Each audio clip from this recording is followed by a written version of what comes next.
اول حاجه معايا اهو الغساله زي ما انتم شايفين اهي فاضيه. انا هنزل الغسيل اشوف الاول كده لو في حاجه هتتقلب. اهم حاجه لو في حاجه عايزه تقلبها تقلبيها. في جواكت تقفلي السوسته بتاعتها، تدوري في كده في الجيب لو كان في حاجه. تخلوا بالكم قوي من المعلومه دي كويس يعني. بصوا بقى يا حبايبي،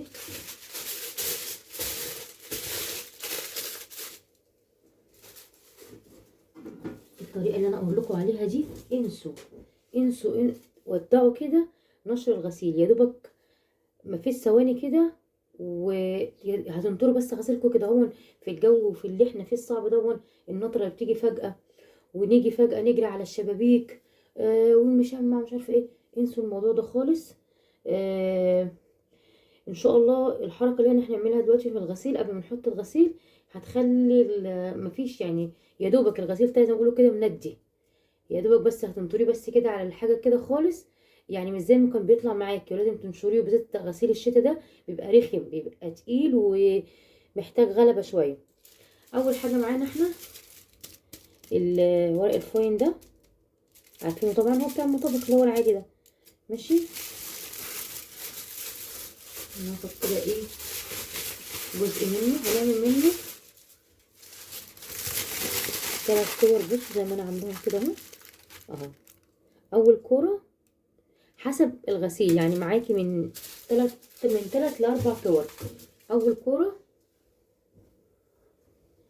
وبعد كده نحط جزء من الغسيل. انا الغسيل ده قلباه زي ما انتم شايفين كده، والجواكب ببقى قافله السوسته بتاعتها.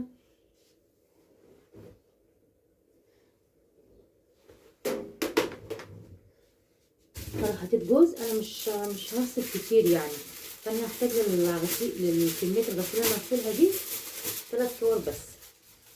لو 4 كور.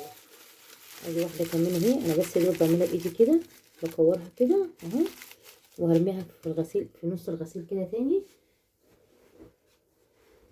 واحط بقى بقيه الغسيل التاني ده كده اهو. انا كده حطيت واحده من تحت، وحطيت واحده في النص، وحطيت واحده من فوق اهو.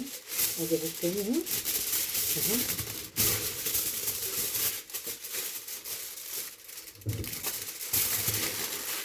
زي ما انتم شايفين بعملها زي كده اهو. واحطها بقى كده من فوق في الغسيل كده. وخطوه برضو مهمه، معلقتين ملح هحطهم كده على الغسيل كده اهو. دول هيساعدوا برضو في امتصاص الميه مع ورق الالومنيوم اللي احنا حطيناه. وهحط بقى المسحوق بتاعي.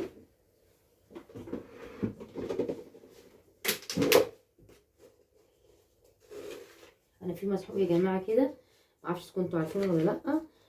عملته غير قبل كده، انا عملت معاكم مسحوق، لا انا عملت معاكم مسحوق وبرسيل جل لكن انا في حاجه تانية كده انا عملتها، هبقى انزلكم الفيديو بتاعها هيعجبكم قوي. اللي هو المسحوق ده هو لونه لبني كده، مش عارفه كان باين عندكم ولا لا. على فكره بينضف وتحفه يعني، جميل ما شاء الله عليه. غير اللي انا عملته التاني ده حاجه وده حاجه تانية، هبقى انزل لكم ان شاء الله الطريقه بتاعته. نحط بقى الكميه على قد كميه الغسيل اللي احنا حاطينها. ودلوقتي بقى انا كده هشغل الغساله، وبعد ما الغسيل يخلص هطلعه لكم تشوفوا النتيجه ايه. خليكم بقى معايا. انا خلاص اهو خلصت الغسيل معاكم اهو. قلت اوريكم بس لما اطلع الغسيل من الغساله. بصوا الجاكيت انا كنت حطاه. بصوا الغسيل اهو. شفتوا الكوره اهي، ادي كوره. اطلع الغسيل ودي الكوره التانية اهي.